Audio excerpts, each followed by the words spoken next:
The simplest working definition of narrative is that a narrative is a story, but modern media consists of stories that make up a greater narrative. These can be used to explain complex or difficult situations. They can be extremely helpful if they consist of information that is accurate and true. Conversely, they can be extremely harmful when they contain elements that are untrue. Quite often, narratives are written to play on our beliefs and prejudices, and they can be used to convince us that false things are actually true or that true things are actually false. Sometimes, narratives simply obscure the truth to the point where it seems unknowable. Current events often have multiple competing narratives, each purporting to explain why it happens and what it means. Reality is rarely this straightforward. I'm Griff Somke. I'm Jay McKenzie. And this is the Did Nothing Wrong podcast. Hello, and welcome to the Did Nothing Wrong podcast. My name is Griff Somke, and with me is Jay McKenzie. This is the first episode, and we want to take some time to introduce ourselves and explain a little bit about why we are doing a podcast and what we hope to accomplish as a result of the podcast. So, my name is Griff, and I'm originally from a town called Spokane, Washington. And Spokane is on the east side of the state of Washington, which is not the side of the state of Washington most people think of when they hear about it. It's a lot more conservative. It's a lot more rural. It's a lot more even middle of the road in some ways than Seattle, Washington, which is where I live now. You grow up in a place like that, you sort of realize that not everybody thinks like you do, especially when you move to a city like Seattle and you don't hear some of the opinions anymore that you heard as a kid. I think growing up around people who are more conservative than the people I live around now put me in a pretty good place to understand both sides of the issue. Because you know these people aren't necessarily bad people, they just don't agree with you on a lot of things politically. That doesn't mean you're a bad person, that just means that we have different ways that we would like to see things go. And that's why we have elections. Sometimes the results of the election do not go the way you would like them to go, and that is terrible, but you have to suck it up and deal with it, and hopefully in 4 years, you can change things. You know, I've spent the decade of the OOs being pretty unhappy with the people who were running the place, saying that, at some point, this is going to change and it's going to be better. If you're going to make it in a place like that, you learn that you're not always going to agree with the people around you all the time.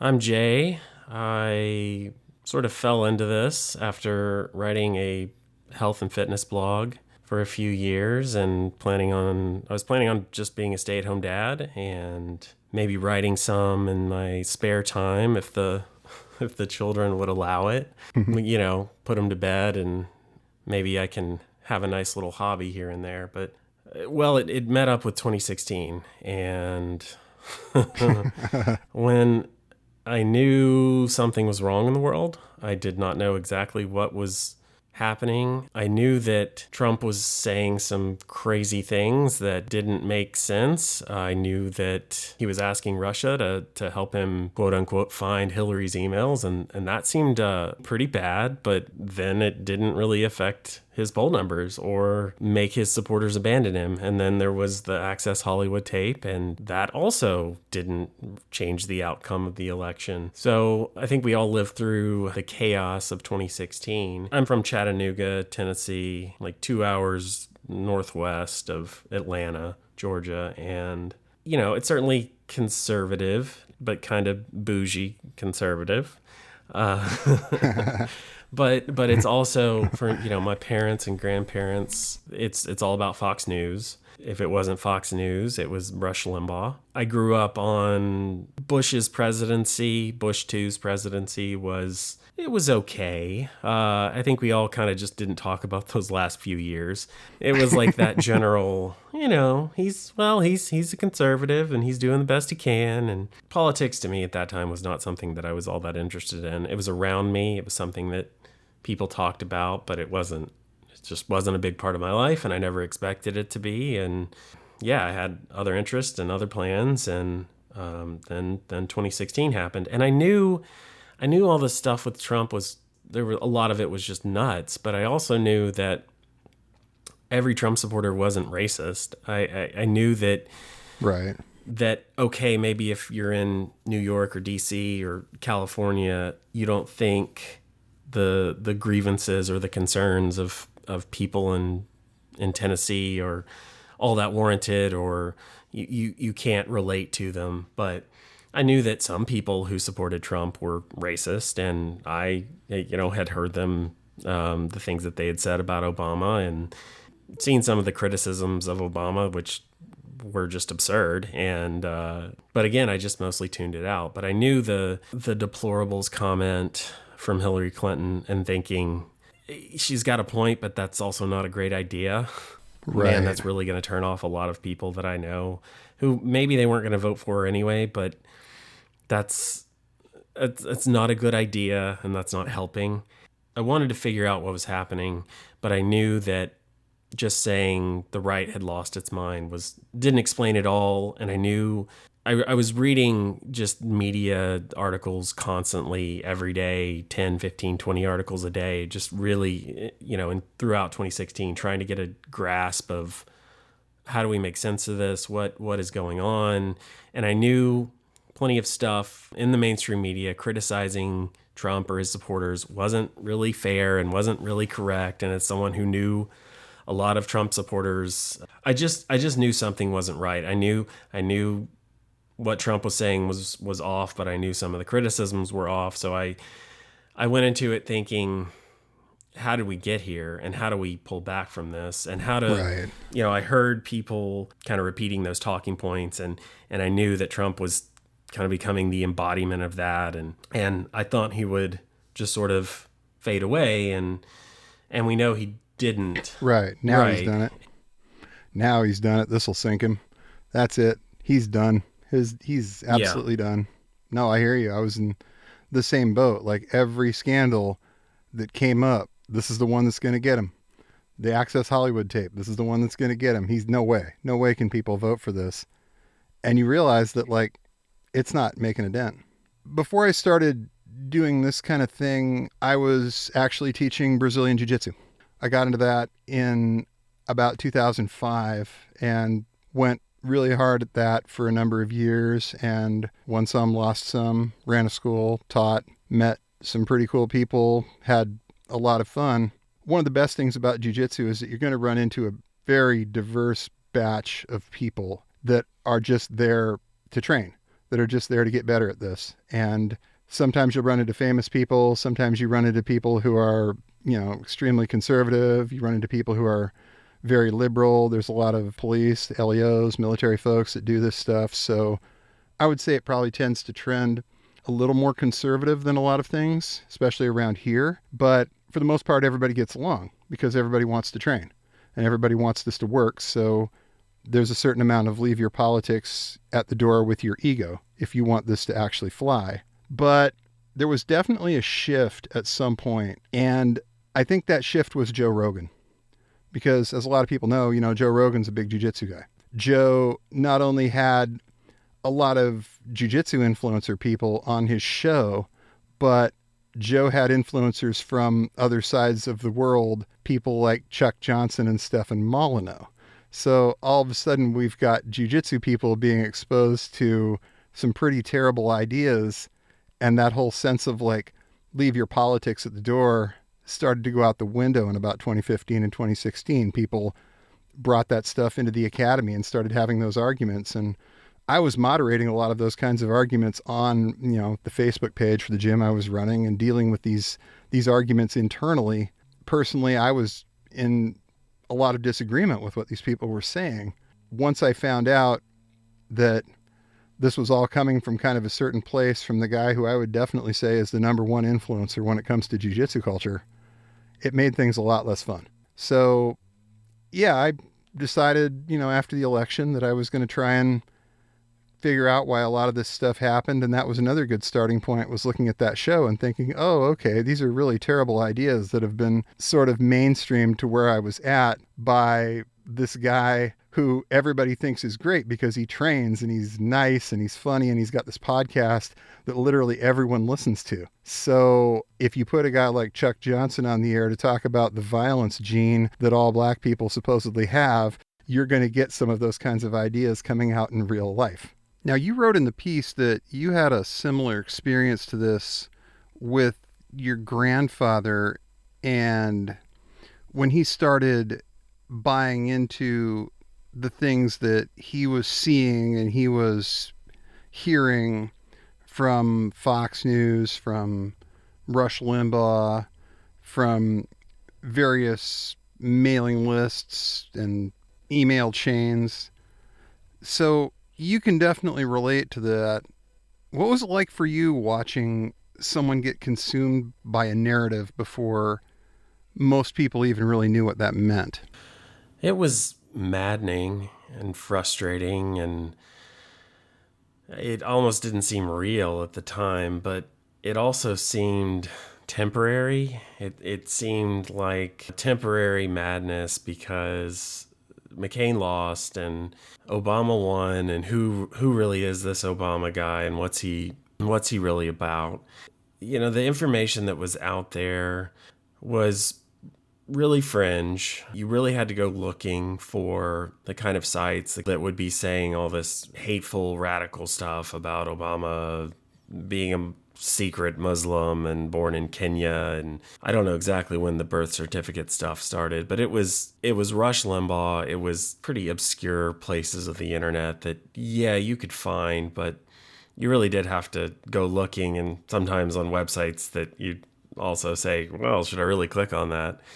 So yeah. It was a little dubious, some of these places. I remember looking at like freerepublic.com, I remember was one of the big ones, and that thing had like the 1998 sort of like GeoCities layout going. It was truly amazing, and found myself thinking people are really taking this quite seriously. This is just pure rage. yeah, my grandfather was listening to Rush Limbaugh, and at the time to me, it just sounded comical. It sounded difficult to believe that people believed this guy. And it just seemed like eventually, maybe a few months, maybe even a year, sanity would return, and people were really just mad that their guy lost the election, and we're going to get back to normal, sane, boring politics soon enough, and I can just tune it out, and life goes back to normal. I guess we were just kind of covering our ears and waiting for that to happen, but we just kept waiting, and the rhetoric just kept getting worse and louder and getting more attention, and it seems like it's never stopped. And if you live in a place like, for instance, I live in Seattle, Washington, you could go years without hearing some of that kind of narrative about the birth certificate or any of the rest of it. You hear it when you drive out of town. You hear it when you turn on Rush Limbaugh or something like that. But for the most part, people had this idea that Obama had been elected, normal politics had returned, racism was over. We were going to be moving on into this 21st century of harmony where everybody would get along with each other. Cold War was over. Russians were nice now. We were all good. Everything was just on the up and up. It was like, the end of history, like Fukuyama said. And it looked like maybe that was the case for a couple of years. Maybe Francis Fukuyama called it right.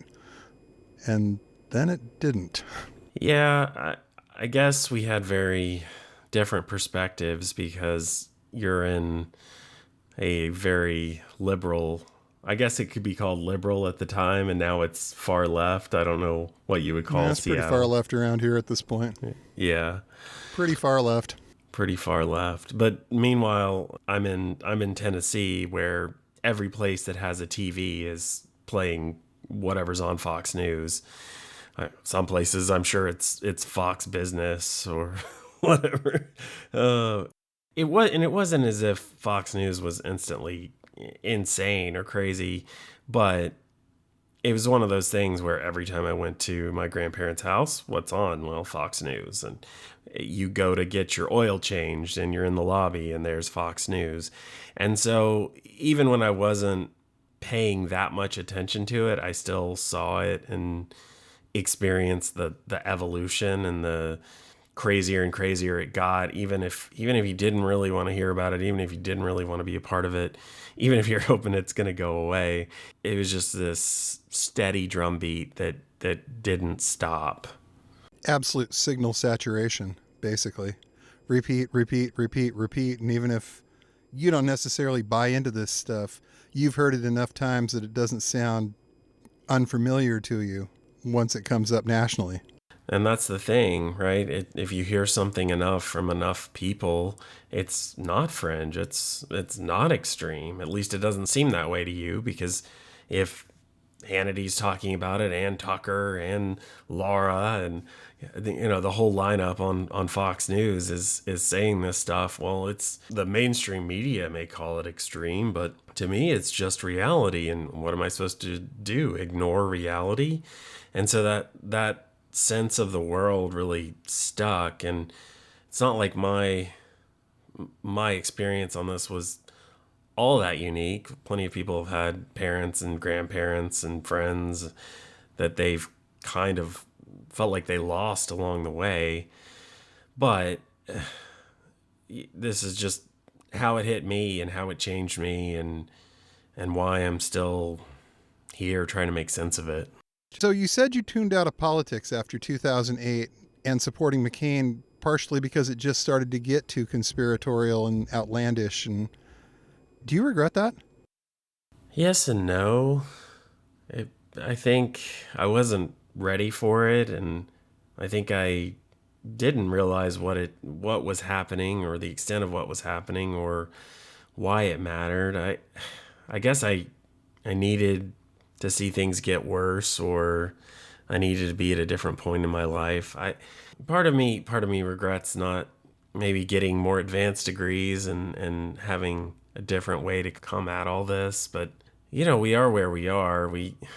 We're still here trying to make a difference and trying to. We are at war with the army we have, to quote the late great Donald Rumsfeld, right? This is what we ended up with when it all got crazy in 2016. I like to think of it almost as like a complete reset of the board. All of a sudden something so crazy happened that all of the old labels are a little bit out of date. And it's not going to be immediately apparent, but the whole thing just broke. And we're going to be seeing the consequences of that for a generation or more. Maybe in perpetuity, who knows?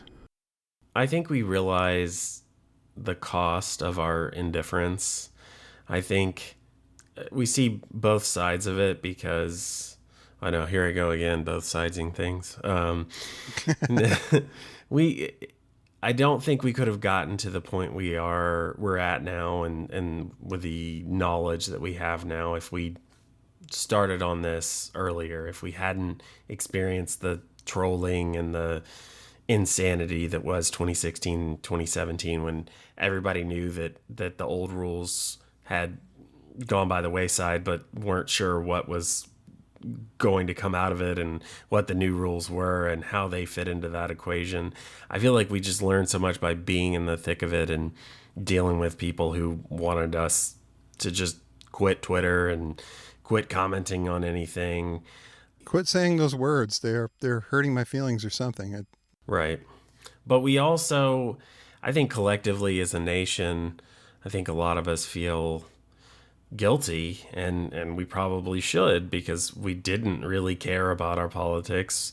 We were tuned out, and we were mostly just thinking that, well, that whole idea of, well, both candidates are terrible and politics is just a mess and a joke and nothing ever gets done, and so why even bother? And we definitely bought into that, and there were plenty of people who didn't, and now we see them, their years of kind of slavish devotion to the narrative, to stirring up trouble and causing problems, has led to large platforms for these guys who do not have good intentions and do not want things to get better. They want to get rich off of driving a wedge between various, factions, whether it's right versus left, or, the woke or anti-woke, or all these people that just want to increase the divides, right? And our indifference, our decision to just not be on the field,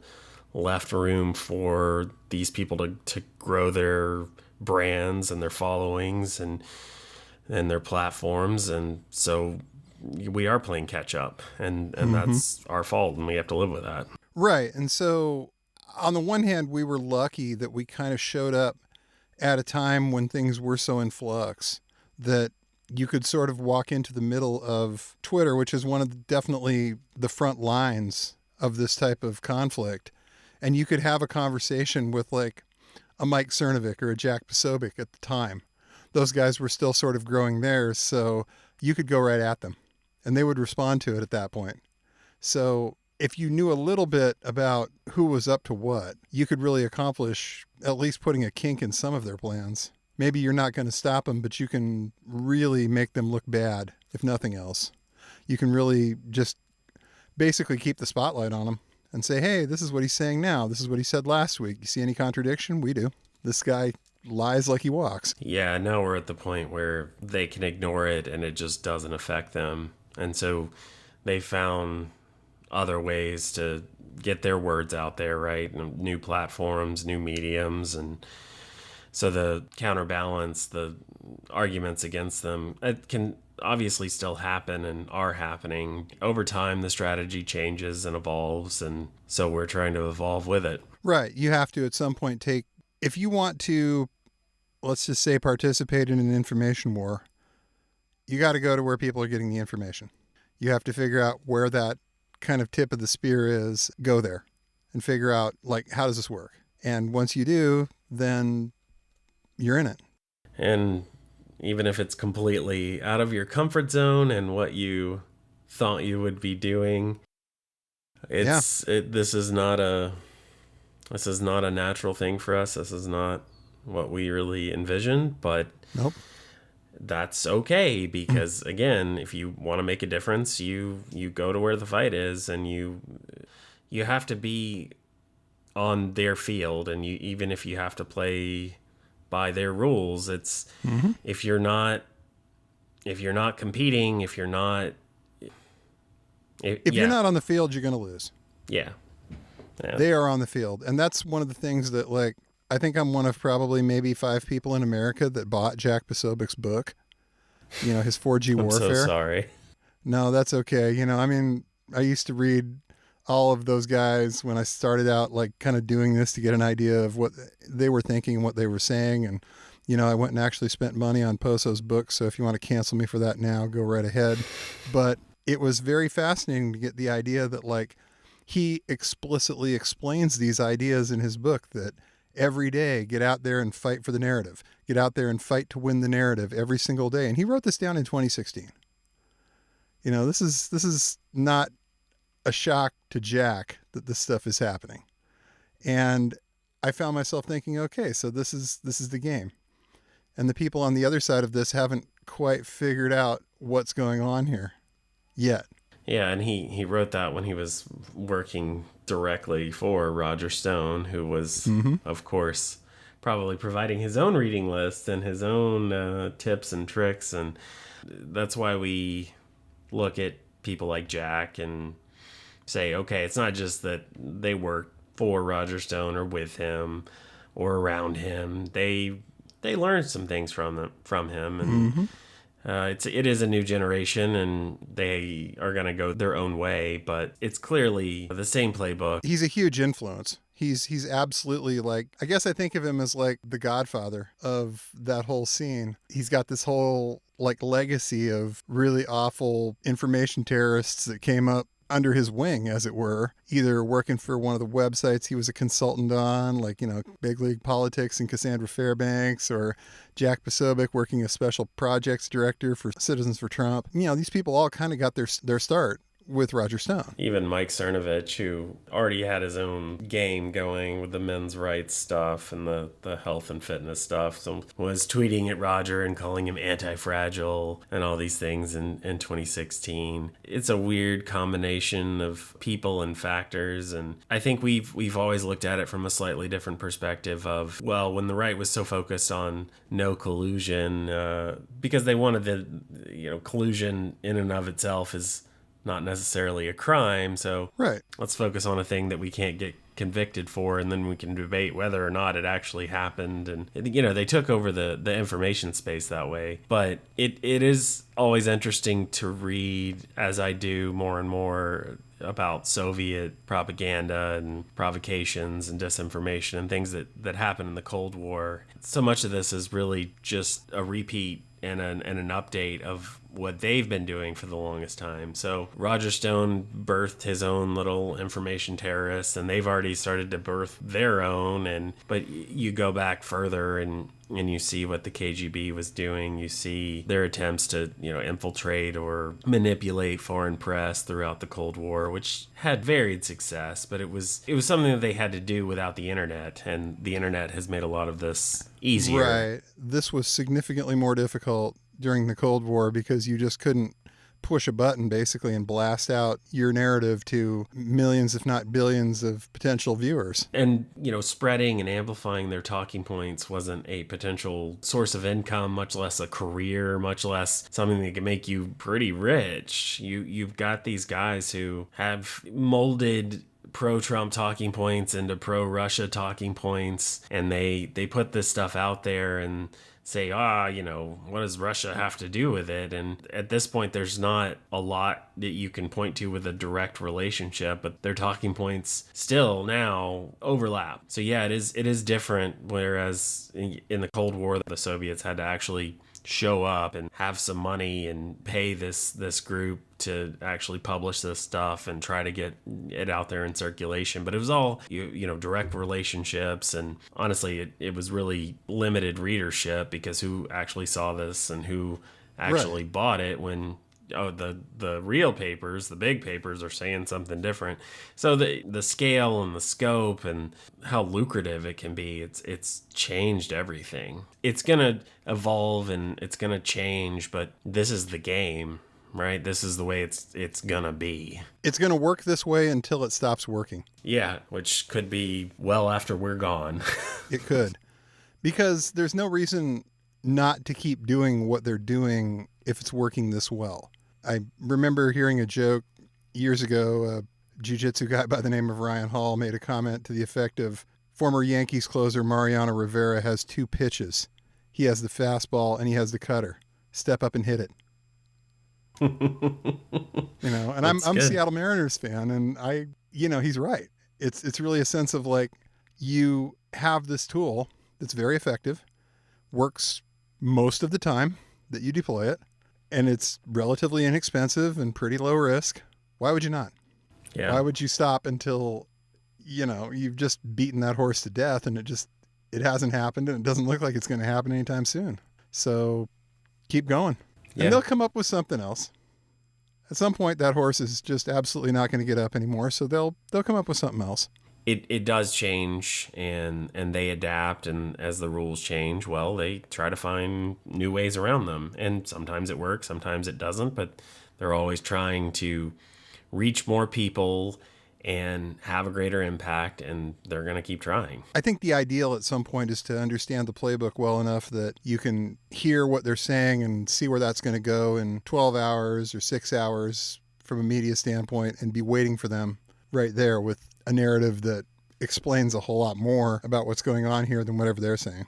Yeah, and it can even be, here's what they're saying, and here's why we think they're saying it. Here's where this could go. And we talk about, and we will talk about, them seeding narratives and not knowing. They're not prophetic. They're not playing 4D chess, but they understand what could happen and what the next steps could be. So let's go ahead and start criticizing, Chris Wray, because the FBI might do something to Trump, and we have to bring up Wray's supposed biases and these things he got wrong.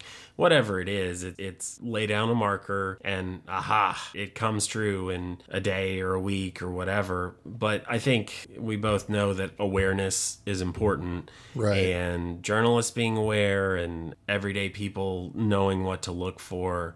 Knowledge is power in this game, and it's more than most people can pay attention to. It's a full-time job to just watch where all this is heading, and journalists cover a lot of it, but there's only so many hours in the day, and I think we've observed enough and seen enough to feel like we can contribute, we can help. And so that's what we're trying to We do. can be in this one little niche because we've spent far too much time watching this one group of people, essentially. And after you watch somebody so much, you kind of have an idea of how it works for them, what they are constantly doing, what their playbook is.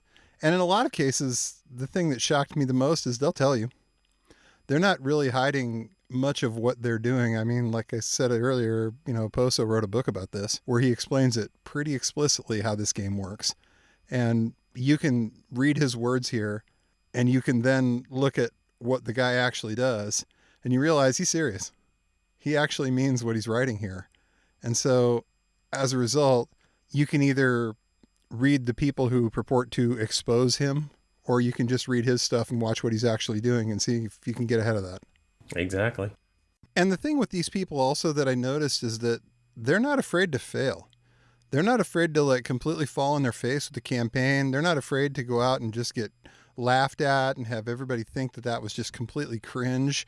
It's like, whatever, dust yourself back up and get out there tomorrow and fight for the narrative. That doesn't bother them in the slightest, whereas I think a lot of people it does. You think about your reputation, you think about, gosh, I don't want people to think that, I'm ridiculously wrong about all of this stuff. They don't care. No, they really don't. The only thing they want is for you to keep going. I think the worst thing is to go silent. The worst thing is sometimes they respond, sometimes they attack or criticize people who attack them. A lot of times they just ignore it, and instead of responding directly, it's, I'm gonna subtweet you, or I'm gonna just advance my own narrative because you may say this but I say the other thing, and they already know that most of the people who listen to them are going to believe them over the mainstream media. They're probably not even going to read the articles at New York Times or WAPO or SPLC or whatever it is, which is unfortunate, but it's just the reality. These people who click on Gateway Pundit and Big League Politics and Daily Wire, any of this kind of stuff. yeah, the list goes on and on. Zero Hedge readers are not going to switch over to CNBC. So why the name Did Nothing Wrong?